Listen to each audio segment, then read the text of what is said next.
Hi, I'm Lydia. I am a Christian, and recently I haven't been reading my Bible as much as I should have, so I decided to hop right in.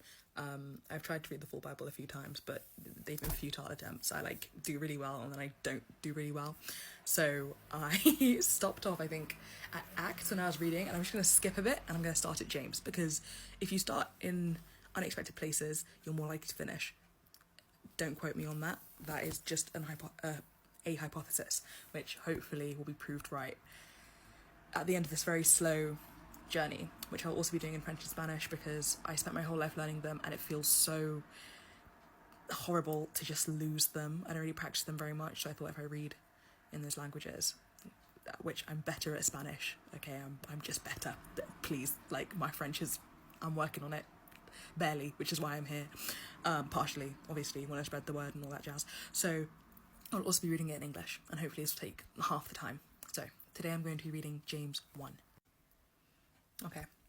James, a servant of God and of the Lord Jesus Christ, to the 12 tribes scattered among the nations, greetings.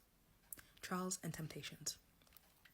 Consider it pure joy, my brothers and sisters, whenever you face trials of many kinds, because you know that the testing of your faith produces perseverance.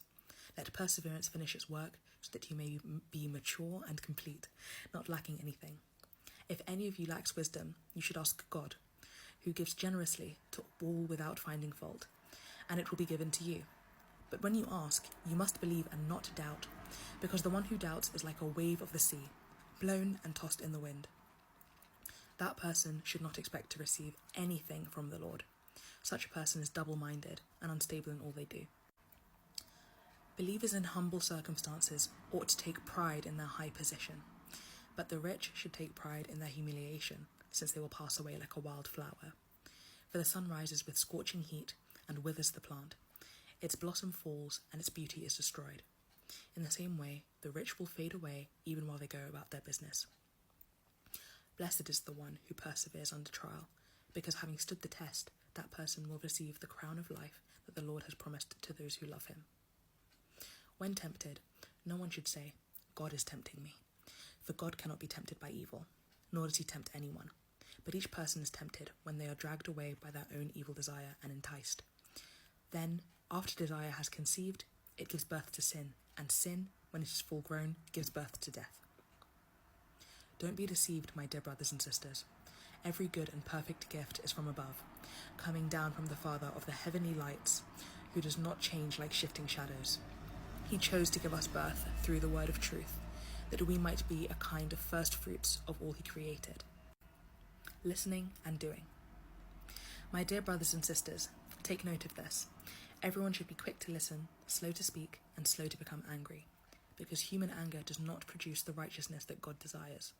Therefore, get rid of all moral filth and the evil that is so prevalent, and humbly accept the word planted in you, which can save you. Do not merely listen to the word and so deceive yourselves. Do what it says. Anyone who listens to the word but does not do what it says is like someone who looks at his face in the mirror and after looking at himself goes away and immediately forgets what he looks like. But whoever looks intently into the perfect law that gives freedom and continues in it, not forgetting what they have heard but doing it, they will be blessed in what they do. Those who consider themselves religious and yet do not keep a tight rein on their tongues deceive themselves, and their religion is worthless.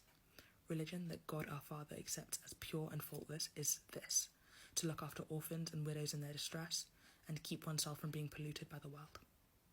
So that was James 1, and I'll be back presently, today or tomorrow. Today is now tomorrow anyway. I'll be back soon to do James 2, and hopefully James 3, etc., in all the languages.